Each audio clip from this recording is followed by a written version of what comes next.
ಸತ್ಯ. ಆ ಮಣಿ ನಿಮ್ಮನ್ನ ತನ್ನ ಮಂತ್ರ ಬಲದಿಂದ ಬಂಧಿಸಿ ನಿಮಗೆ ಹಿಂಸೆ ಕೊಡೋ ಥರ ನನಗನ್ನಿಸ್ತು. ನೀವು ನನ್ನ ಸಹಾಯ ಕೇಳ್ಕೊಂಡ್ರಿ, ಅದಕ್ಕೆ ಓಡೋಡ್ ಬಂದೆ. ಆಗ ಆ ಮಂತ್ರ ಬಂಧನದಿಂದ ನಾನು ನಿಮ್ಮನ್ನ ಬಿಡಿಸ್ಬೇಕು ಅಂತ ಬಂದಾಗ ನೀವು ಇದ್ದಕ್ಕಿದ್ದ ಹಾಗೆ ಮಾಯ ಆಗೋದ್ರಿ. ಆಶ್ರಮನೂ ಕೂಡ ಮಾಯ ಆಗೋತು. ಆಶ್ರಮ ಇದ್ದ ಜಾಗದಲ್ಲಿ ಬರೀ ಕಾಡಿತ್ತು. ಅಮೃತ, ನನಗೆ ನಿನ್ನ ಮಾತುಗಳನ್ನು ಕೇಳ್ತಾ ಇದ್ರೆ ನಗು ಬರ್ತಾ ಇದೆ. ಇದನ್ನೆಲ್ಲ ನಂಬಬೇಕು ಬಿಡಬೇಕು ಒಂದು ಗೊತ್ತಾಗ್ತಾ ಇಲ್ಲ. ತನ್ನ ಮಾಯಾ ಶಕ್ತಿಯಿಂದ ನನ್ನನ್ನು ಭ್ರಮೆಗೆ ಒಳಗಾಗ್ಸಿದ್ದು ಆ ಮಣಿ. ನೀವು ಸ್ವಲ್ಪ ಹುಷಾರಾಗಿರಿ. ಅಮೃತ, ನಿನಗೆ ನನ್ನ ಬಗ್ಗೆ ಇರೋ ಕಾಳಜಿ ನೋಡಿ ತುಂಬ ಸಂತೋಷ ಆಗ್ತಾ ಇದೆ. ಒಂದು ನೆನ್ಪಿಟ್ಕೊ, ಗಾಳಿಯಿಂದ ದೀಪ ಆರಿ ಹೋಗ್ಬೋದು, ಆ ಸೂರ್ಯನಿಗೆ ಏನೂ ಆಗೋದಿಲ್ಲ. ಇಲ್ಲ ಶಾಸ್ತ್ರಿಗಳೇ, ನಾನು ಹೇಳ್ತಾ ಇರೋದು ಸತ್ಯ. ಅತ್ತೆಗೂ ಕೂಡ ಇದೇ ರೀತಿ ಏನೋ ಆಗಿದೆ ಅಂತ ಭ್ರಮೆ ಹುಟ್ಟಿಸಿದ್ಲು. ಅಲ್ಲಿಗೆ ನಾನು ಕಾಪಾಡೋದಕ್ಕೆ ಅಂತ ಹೋದೆ. ಆದರೆ ಇದ್ದಕ್ಕಿದ್ದ ಹಾಗೆ ಅವರು ಕೂಡ ಮಾಯ ಆಗೋದ್ರು. ಇದೆಲ್ಲ ಆ ಮಾಯಾ ಮೋಹಿನಿಯ ಮಸ್ಲು. ಇದಕ್ಕೆಲ್ಲ ನೀನು ತಲೆ ಕೆಡಿಸ್ಕೋಬೇಡ. ಶಾಸ್ತ್ರಿಗಳೇ, ಇಷ್ಟು ದಿನ ಇಲ್ಲದೆ ಇರೋದು ಈಗ ಈ ರೀತಿ ಭ್ರಮೆ ಹುಟ್ಟಿಸ್ತಾ ಇದ್ದಾಳೆ ಅಂದರೆ ಇದ್ರ ಹಿಂದೆ ಏನೋ ಹುನ್ನಾರ ಇದೆ ಅಂತಾನೆ ಅರ್ಥ.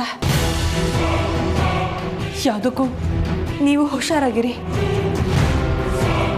ಮಿಂಚು ಹುಳಕ್ಕೆ ಸೂರ್ಯ ಹೆದರೋದು ಅಂದ್ರೇನು? ಮಳೆಗೆ ಸಮುದ್ರ ಹೆದರೋದು ಅಂದ್ರೇನು?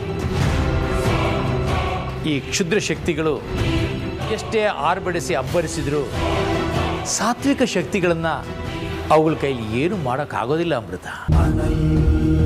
ಈ ಪ್ರಪಂಚ ಅನ್ನೋ ಗೋಮಾತೆ ನಿಂತಿರೋದೇ ಸತ್ಯ, ಧರ್ಮ, ನ್ಯಾಯ, ನೀತಿ ಅನ್ನೋ 4 ಕಾಲುಗಳ ಮೇಲೆ. ಆ ಗೋಮಾತೆಯನ್ನ ನಿತ್ಯ ಆರಾಧಿಸ್ತಾ ಇರೋನು ನಾನು. ಈ ಸಾತ್ವಿಕ ಸಂಪನ್ನನಾಗಿರೋ ನನ್ನನ್ನು ಆ ಮಣಿ ಏನು ಮಾಡೋದಕ್ಕೆ ಸಾಧ್ಯ? ಯುಗ ಯುಗಾಂತರಕ್ಕೂ ಶಾಶ್ವತವಾಗಿ ನಿಂತಿರೋದು ಈ ಸಾತ್ವಿಕ ಶಕ್ತಿನೇ. ನಿಲ್ಲೋದು ಕೂಡ ಅದೇ.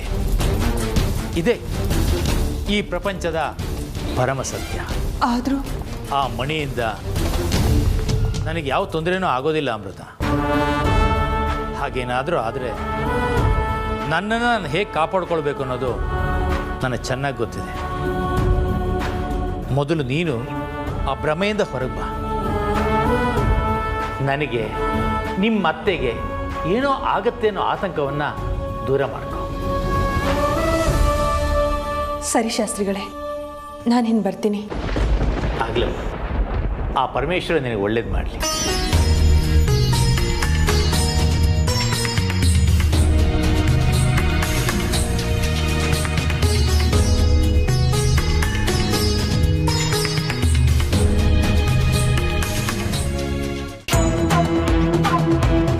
ಅಮೃತ ಹೀಗೆ ಮಾಡಬಹುದು ಅಂತ ನಾನು ನಿರೀಕ್ಷೆ ಕೂಡ ಮಾಡಿರ್ಲಿಲ್ಲ.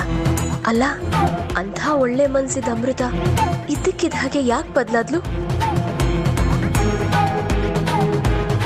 ಯಾರಾದ್ರೂ ನನ್ನ ಕಾಪಾಡಿ, ಯಾರಾದ್ರೂ ಕಾಪಾಡಿ.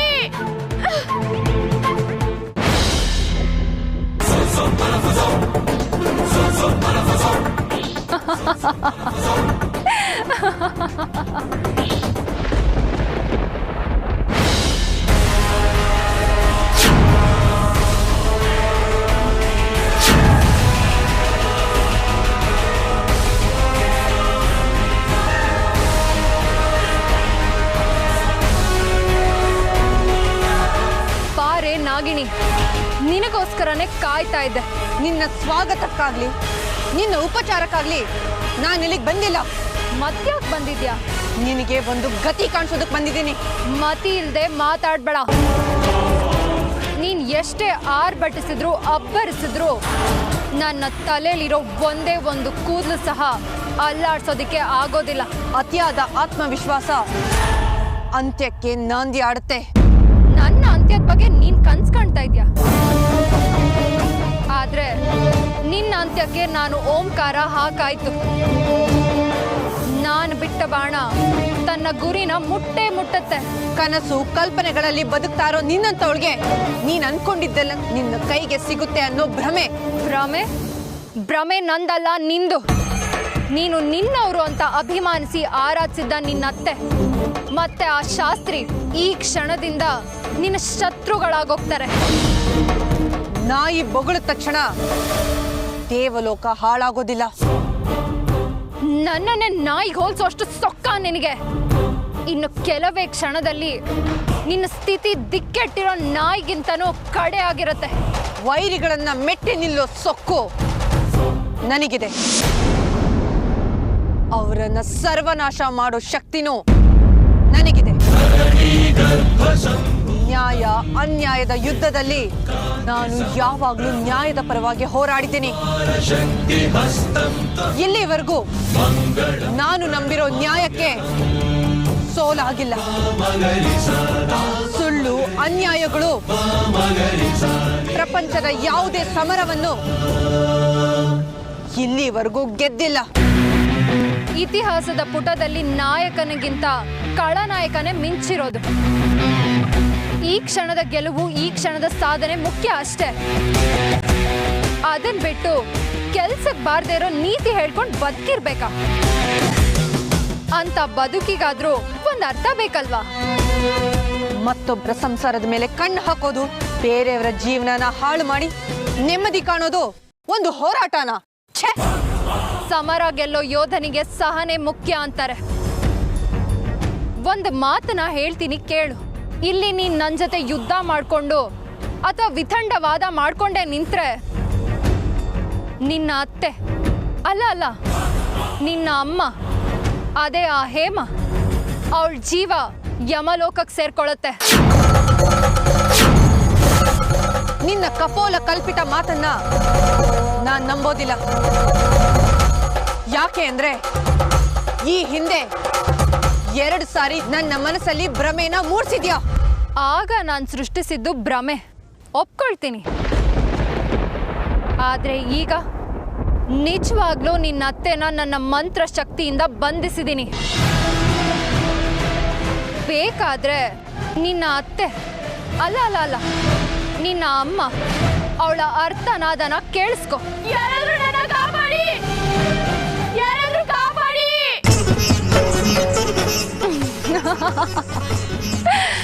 ಈಗಲಾದ್ರೂ ಗೊತ್ತಾಯ್ತಾ ನಿನ್ನ ಅತ್ತೆ ಯಾವ ಸ್ಥಿತಿಯಲ್ಲಿದ್ದಾಳೆ ಅಂತ? ಈ ಸತಿ ನಾನು ಎಳ್ದಿರೋ ಬಲೆಯಲ್ಲಿ ಸಿಕ್ಕಾಕೊಂಡು ಒದ್ದಾಡೋ ಮಿಕಾ ನೀನು ನಾಗಿಣಿ. ನೀನ್ ಎಷ್ಟೇ ಪ್ರಯತ್ನ ಪಟ್ಟರೂ ಸಹ ನನ್ನ ಸಂಚಿನ ಸಂಕೋಲೆಯಿಂದ ಹೊರಗೆ ಬರೋದಕ್ಕೆ ಸಾಧ್ಯನೇ ಇಲ್ಲ. ಯಾಕಂದ್ರೆ ಶತ್ರು ಸಂಹಾರ ಮಾಡಬೇಕು ಅಂದ್ರೆ ಅವನ ಅಕ್ಕಪಕ್ಕ ಇರೋ ಶಕ್ತಿಗಳ ರೆಕ್ಕೆನ ಮುರಿಬೇಕಂತೆ. ಹಾಗಂತ ಯುದ್ಧ ಶಾಸ್ತ್ರದ ಮೊದಲನೇ ಅಧ್ಯಾಯದಲ್ಲಿದೆ. ಅದನ್ನೇ ನಾನು ಮಾಡ್ತಿರೋದು. ಇವತ್ತಿಂದ ನಿನ್ನ ಅತ್ತೆ ಆ ಬುಡ್ಬುಡ್ಕೆ ಶಾಸ್ತ್ರಿ ನಿನ್ನ ಪಾಲಿಗೆ ಶತ್ರುಗಳು. ಸುಳ್ಳು ಸತ್ಯ. ನನ್ನ ಮಾಯಾ ಬೆಂಕಿಯ ಸುತ್ತಾ ಇರು. ಸುಟ್ಟು ಸರ್ವನಾಶ ಆಗ್ತ್ಯ. ಅದನ್ನ ತಪ್ಪಿಸೋದಕ್ಕೆ ಆ ವಿಧಿ ವಿಧಾತನಿಂದನೂ ಸಾಧ್ಯ ಇಲ್ಲ.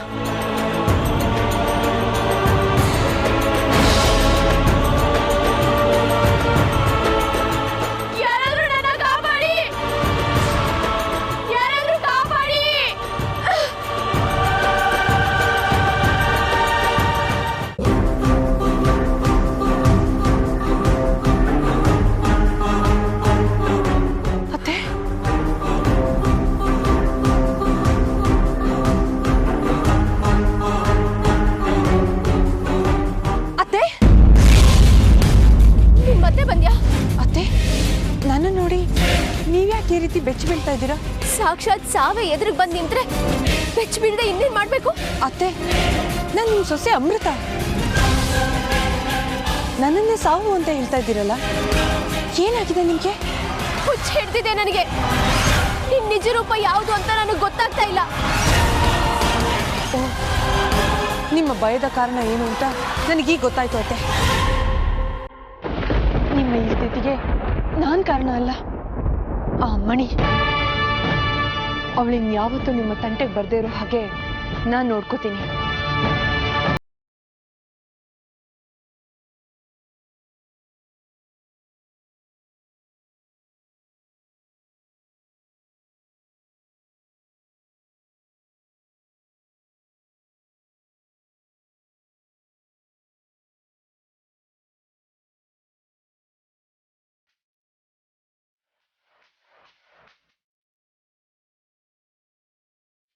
ಲೆಕ್ಕ ಅಂದ್ರೆ ಲೆಕ್ಕ, ಈ ಊರ್ಮಿಳನ್ ಲೆಕ್ಕ. ಶಕುನಿ ತಂತ್ರ ತಳ ಹಿಡ್ದಿರಬಹುದು, ಮಂತ್ರ ಕುತಂತ್ರ ಫಲ ಕೊಡದೇ ಇರಬಹುದು. ಆದ್ರೆ ಈ ಊರ್ಮಿಳ ನಿರ್ಮಿಸಿರೋ ಸಂಚಿನ ಬಲೆಯಿಂದ ಯಾರು ತಪ್ಪಿಸ್ಕೊಳಕ್ ಸಾಧ್ಯ ಇಲ್ಲ. ಒಂದು ಸಲ ಹಿಡಿದ್ರೆ ಯಾರು ಕದ್ಲೋದಕ್ಕೂ ಸಾಧ್ಯ ಇಲ್ಲ. ನಾನು ಏನ್ ಅಂದ್ಕೊಂಡಿದ್ನೋ ಹಾಗೆ ಆಗ್ತಾ ಇದೆ.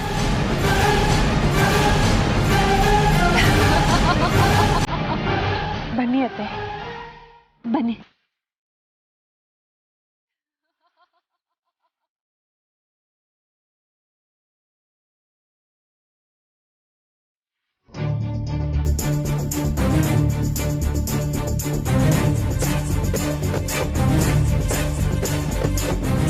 ಏನೋ ಮಹತ್ ಕಾರ್ಯನ ಸಾಧಿಸ್ಬಿಡ್ತೀನಿ ಅಂತ ಹೋದೆ. ಏನ್ ಸಾಧಿಸ್ದೆ? ನೀನು ಕಾನಿಷ್ಕನ್ ತರ ಬರೀ ಕೈಯಲ್ಲಿ ಬಂದಿದ್ಯಾ?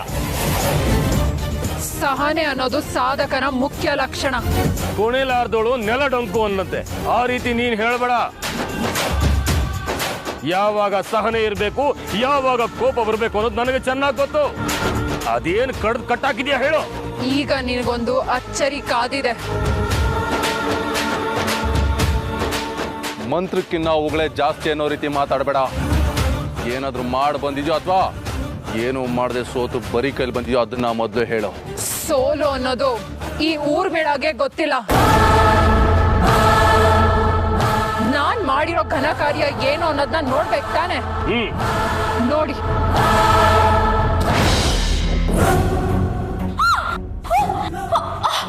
ಅಮೃತ,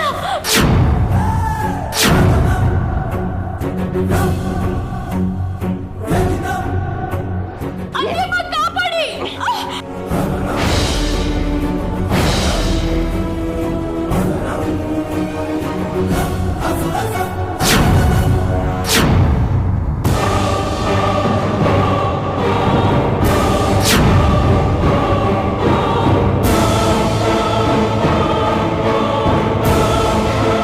ನಿನ್ನನ್ನ ಕಂಡ್ರೆ ನನಗೆ ಅಯ್ಯೋ ಅನ್ನಿಸ್ತಾ ಇದೆ.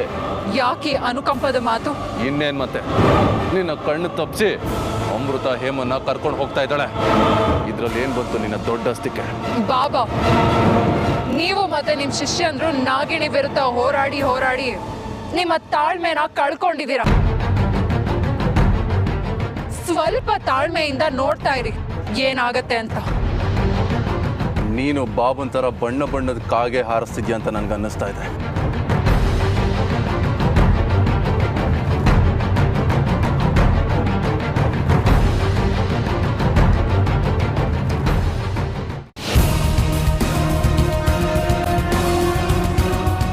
ಅತ್ತೆ, ಈಗ್ಲಾದ್ರೂ ನನ್ನ ಮೇಲೆ ನಂಬಿಕೆ ಬಂತ ನಿಮ್ಗೆ? ಯಾವ್ದು ನಂಬೋದು, ಯಾವ್ದನ್ನ ಬಿಡೋದು, ಯಾವ್ದು ಸತ್ಯ ಯಾವ್ದು ಸುಳ್ಳು ಅಂತಾನೆ ಗೊತ್ತಾಗ್ತಾ ಇಲ್ಲ ನನಗೆ. ನೀನ್ ಯಾವ ಕ್ಷಣದಲ್ಲಿ ಹೇಗೆ ಬದಲಾಗ್ತೀಯ ಅನ್ನೋದು ಗೊತ್ತಾಗ್ತಾ ಇಲ್ಲ ನನಗೆ. ಅತ್ತೆ, ನಿಮ್ಮ ಮನಸ್ಸಲ್ಲಿ ಏನಿದೆ ಅನ್ನೋದು ನನಗೆ ಗೊತ್ತು. ಊರ್ಮಿಳ ನನ್ನ ರೂಪದಲ್ಲಿ ಬಂದು ನಿಮಗೆ ಮೋಸ ಮಾಡಿ ನಿಮ್ಮನ್ನ ಬಂಧಿಸಿದ್ಲು. ನಾನು ಮೊದಲೇ ನಿಮಗೆ ಆ ಮಣಿ ಬಗ್ಗೆ ಹೇಳಿದ್ದೆ. ಆದರೂ ನೀವು ನನ್ನ ಮಾತನ್ನ ಗಂಭೀರವಾಗಿ ತಗೊಳ್ಳಿಲ್ಲ. ಅದ್ರ ಪರಿಣಾಮನೇ ಇವತ್ತಿನ ಈ ಸ್ಥಿತಿ. ಅತ್ತೆ, ಹಾಗೆ ನಿಮಗೆ ಇನ್ನೊಂದು ಸತ್ಯನ ಹೇಳಲೇಬೇಕು. ಏನದು? ಆ ಮಣಿ ನಮ್ಮೆಲ್ಲರೂ ಕಣ್ಣಿಗೂ ಮಣ್ಣೆರ್ಚಿ ಅರ್ಜುನ್ ಅವ್ರನ್ನ ತನ್ನ ಲೋಕಕ್ಕೆ ಕರ್ಕೊಂಡು ಹೋಗೋದಕ್ಕೆ ಹೊರಟಿದ್ಲು. ಕೊನೆ ಕ್ಷಣದಲ್ಲಿ ನಾನು ಹೋಗಿ ತಡೆದೆ. ಅಕಸ್ಮಾತ್ ನಾನು ಅವತ್ತು ತಡೀದೇ ಇದ್ದಿದ್ರೆ ಇವತ್ತು ಅರ್ಜುನ್ ಅವರು ನಮ್ಮ ಕೈಗೆ ಸಿಗ್ತಾ ಇರಲಿಲ್ಲ. ಇಷ್ಟೊತ್ತಿಗಾಗಲೇ ಅವಳ ಲೋಕನ ಸೇರ್ಕೊಬಿಡ್ತಾ ಇದ್ರು. ನನ್ನ ಪ್ರಯತ್ನದಿಂದ ಇವತ್ತು ಅರ್ಜುನ್ ಅವರು ನಮ್ಮ ಜೊತೆಗಿದ್ದಾರೆ. ಇದನ್ನೆಲ್ಲ ನಾನು ನಂಬೇಕಾ? ನಂಬಲೇಬೇಕು ಅತ್ತೆ. ಮೊದಲು ಆ ಮಣಿನ ನಿಮ್ಮ ಮನೆಯಿಂದ, ನಿಮ್ಮ ಮನಸ್ಸಿಂದ ದೂರ ಹಾಕಿ. ನಮ್ಮ ಮನೆಯಲ್ಲಿ, ನಮ್ಮ ಮನಸ್ಸಲ್ಲಿ ಸೃಷ್ಟಿಯಾಗಿರೋ ಆ ಗೊಂದಲಗಳಿಗೆಲ್ಲ ಮಣಿನೇ ಕಾರಣ. ಅವಳಿಗೆ ಗೊತ್ತಿಲ್ಲದೆ ಇರೋ ಮಾಟ ಮಂತ್ರ ಇಲ್ಲ. ಅವಳನ್ನ ನೀವು ಹೀಗೆ ನಂಬ್ತಾ ಹೋದ್ರೆ ನೀವು ನಿಮ್ಮ ಮಗನ, ನಿಮ್ಮ ಸೊಸೆನ ಶಾಶ್ವತವಾಗಿ ಕಳ್ಕೋಬೇಕಾಗತ್ತೆ. ಮೊದಲು ಅವಳನ್ನ ಮನೆಯಿಂದ ಆಚೆ ಹಾಕಿಯತ್ತೆ. ತನ್ನ ತಾಮಸ ಶಕ್ತಿಯಿಂದ ನಿಮ್ಮನ್ನೆಲ್ಲ ಮರಳು ಮಾಡಿದಾಳೆ ಅವಳು. ಸಾಕು ಮಾಡು ನಿನ್ ಬಣ್ಣದ ಮಾತುಗಳನ್ನ ಮತ್ತೆ ನಾಟಕಗಳನ್ನ. ಅತ್ತೆ, ಏನ್ ಹೇಳ್ತಾ ಇದ್ದೀರಾ ನೀವು? ನಾನು ಬಣ್ಣದ ಮಾತಾಡ್ತಾ ಇದ್ದೀನ? ಅದು ನಿಮ್ಮ ವಿಷಯದಲ್ಲಿ. ಇದುವರೆಗೂ ನನ್ನ ಜೀವನದಲ್ಲಿ ನಾನು ಯಾರಿಗೂ ಮೋಸ ಮಾಡಿಲ್ಲ. ಅಂಥದ್ರಲ್ಲಿ ನಿಮಗೆ ಮೋಸ ಮಾಡ್ತೀನ? ಮಾತಿಗೆ ಹೇಳ್ತೀರಾ ನೀವು ನನ್ನ ಅತ್ತೆ ಅಲ್ಲ, ನನ್ನ ತಾಯಿ ಅಂತ. ಯಾಕೆ ನಿಮ್ಮ ಮಗಳ ಮಾತು ಮೇಲೆ ನಿಮಗೆ ನಂಬಿಕೆ ಇಲ್ವಾ?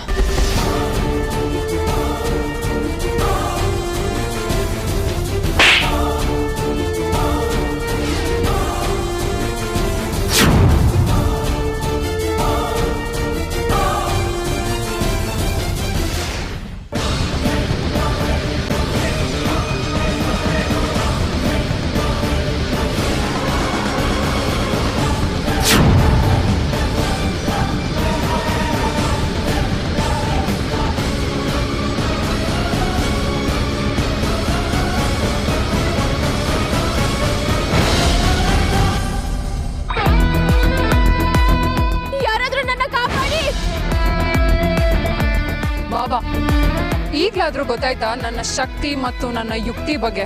ನಿನ್ನ ಶಕ್ತಿ ಯುಕ್ತಿ ಬಗ್ಗೆ ನಾನು ಈಗಲೇ ಏನು ಹೇಳಕ್ಕಾಗೋದಿಲ್ಲ. ಕಾಗೆ ಮರಿನೋ ಕೋಗಿಲೆ ಮರಿನೋ ಅಂತ ತಿಳ್ಕೊಳ್ಳೋದಕ್ಕೆ ಸ್ವಲ್ಪ ಸಮಯ ಬೇಕಾಗುತ್ತೆ. ಇದೇನ್ ಬಾಬಾ ಹೀಗೆ ಹೇಳ್ತಾ ಇದ್ದೀರಾ? ಇವಳು ಮಾಡಿರೋದು ಅಂತಿಂತ ಕೆಲಸ ಅಲ್ಲ. ನಾವು ಇಷ್ಟು ವರ್ಷ ಮಾಡಕ್ಕಾಗದೆ ಇರೋದನ್ನ ಅವಳು ಮಾಡಿ ಮುಗಿಸಿದಾಳೆ. ಅದನ್ನ ನಾವು ಒಪ್ಲೇಬೇಕು. ಅಂದ್ರೆ ನಮ್ಮ ಅತ್ತಿಗೆ ಅವಳೆ ನಿಜವಾದ ಅಮೃತ ಅಂತ ಒಪ್ಕೊಳ್ತಾರೆ. ಆಗ ಅವಳ ಮೇಲಿರೋ ಪ್ರೀತಿ ದ್ವೇಷವಾಗಿ ಪರಿವರ್ತನೆ ಆಗುತ್ತೆ. ಆಮೇಲೆ ಅಮೃತನ ನಮ್ಮ ಅತ್ತಿಗೆ ಯಾವತ್ತೂ ನಂಬೋದಿಲ್ಲ. ಇದನ್ನೇ ಅಲ್ವಾ ಒಂದು ಗುಂಡಿಗೆ ಎರಡು ಗುರಿ ಅಂತ ಹೇಳೋದು.